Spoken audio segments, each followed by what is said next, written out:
The conclusion of the summer break is drawing near, and the Dutch Grand Prix is on the horizon. With a race weekend approaching, it's time to delve into the topic of enhancements. Given that this race marks the return after the break, it's anticipated that several teams will unveil new components. Today's discussion revolves around what we can anticipate. Let's explore the projected upgrades from key teams such as McLaren, Ferrari, Aston Martin, and Mercedes. Since the battle for second place in the Constructors' Championship remains highly competitive, let's commence our analysis with McLaren. The team's foundational efforts began with their initial upgrades introduced during the Hungarian Grand Prix. Since then, they have shown a steady upward trend in terms of accumulating points and securing finishes. Lando Norris achieved back-to-back podiums at Silverstone and Budapest, while his teammate, the rookie Australian driver, demonstrated promising performance not far behind the accomplished British racer. McLaren currently holds the fifth spot in the constructors' standings, rapidly closing in on Ferrari, Aston Martin, and Mercedes. To sustain this momentum and advance their position in the rankings, McLaren has executed a well-planned strategy for upgrading almost every race. This approach has been possible because McLaren wisely focused on a specific upgrade package, thereby avoiding unnecessary resource expenditure. Earlier in the season, the emphasis was placed on upgrades for the Hungary, British, Austrian, and Belgian races. The team introduced a revamped aerodynamic side profile, incorporating elements inspired by Red Bull's design philosophy. Detailed adjustments were also made to the car's floor. However, it's worth noting that Lando Norris mentioned that the McLaren car still exhibits about 70% of its initial issues, primarily noticeable in slow-speed corners. This long-standing challenge in slow-speed corners has persisted for 5 years without being adequately addressed. The team's strategic approach has historically been centered on refining high-speed performance without fully tackling the slow-speed shortcomings. This is partially attributed to the tire behavior, which prefers straight-line motion over cornering. One major contributing factor to this deficiency is the generation of rear downforce, particularly in low-speed scenarios. Despite the comprehensive upgrade package introduced earlier in the season, McLaren has yet to address certain areas, particularly the rear end of the car encompassing the rear wing and the diffuser sections. Notably, the upcoming Dutch Grand Prix will not see the inclusion of the rear wing upgrade due to the track's high downforce nature. Consequently, the focus for McLaren is expected to be on enhancing the underfloor and diffuser aspects to bolster downforce production, especially in the context of rear load generation. Rear downforce substantially contributes to the stability of the car, ensuring it maintains traction around corners, minimizing tire slippage, and resulting in both improved tire degradation and lap time gains. Considering the recent performance of the McLaren MCL60 at the Red Bull Ring and Budapest circuits, I anticipate the McLaren car to exhibit strength at Zandvoort, owing to the similarities in track layout. Moving on to Ferrari, the Italian team is not expected to introduce any significant changes at Zandvoort.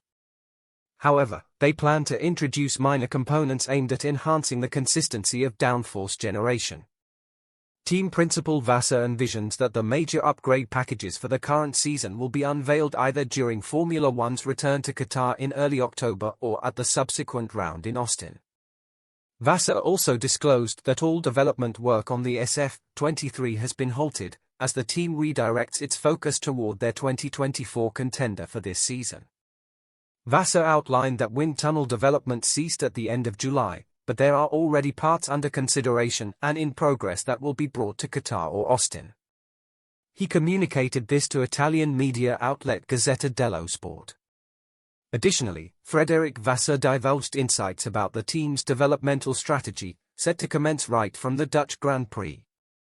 According to Vasseur's plan, the team aims to achieve a 0.2 improvement in lap time before the Singapore Grand Prix, followed by another 0.2 gain by the United States Grand Prix, culminating in a 0.4 performance boost for the 2024 season. Vasseur highlighted that certain performance gains will arise from setup adjustments, which have been witnessed on occasions.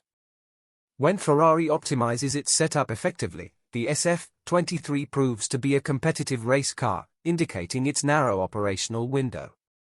The initial step for Ferrari post-brake is to address and rectify setup weaknesses.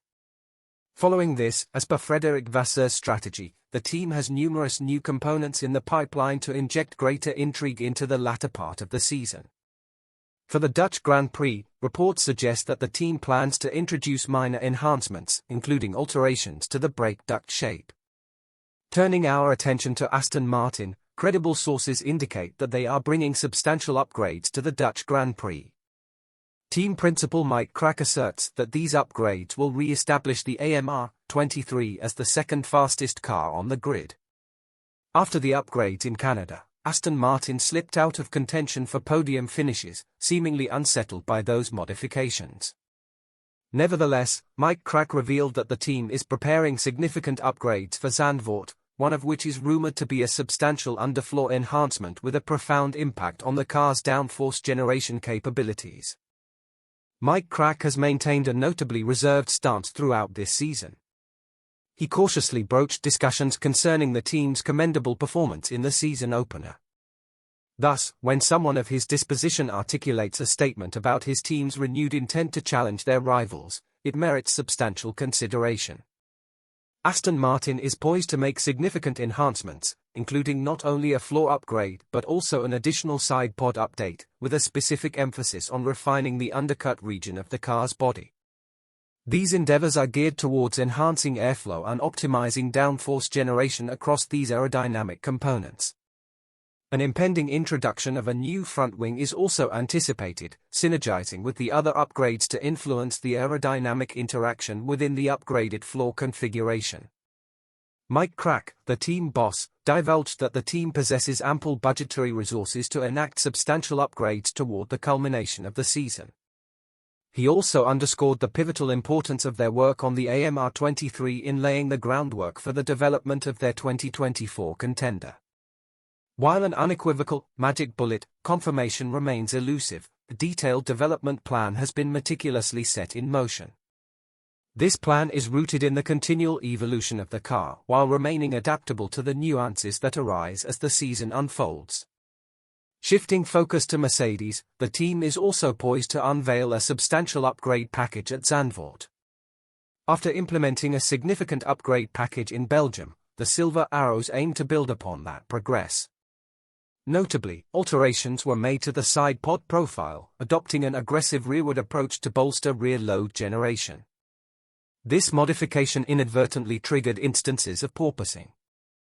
However, Mercedes attributes this behavior to a setup concern that can be rectified by refining ride height and suspension adjustments within the W14 chassis. Belgium offered encouraging signs for Mercedes, as evidenced by Hamilton's fourth-place finish and the acquisition of the fastest lap point on a circuit where drag can prove a formidable obstacle. Looking ahead to Zandvoort, the team sees the prospect of securing a double podium finish once again. Drawing parallels between the Zandvoort track, the Barcelona, and Silverstone circuits, Mercedes anticipates the potential for amassing valuable points.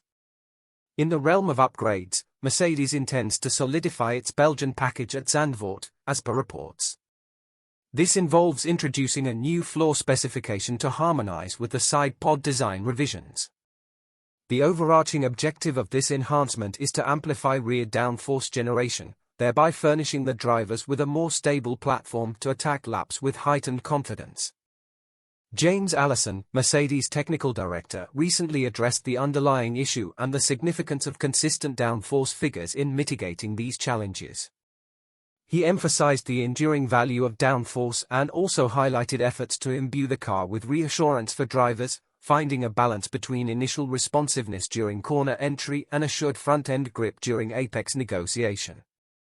The initial responsiveness upon turning the wheel feels unstable, a sensation that transitions to an unsettling lack of response as drivers reach the apex, an arrangement we aim to reverse. This is the focus of our efforts, endeavoring to transform the W14 into a reassuring and confidence-inspiring car for our drivers. Our objective is to enhance the car's connection to the racing surface, fostering a planted sensation.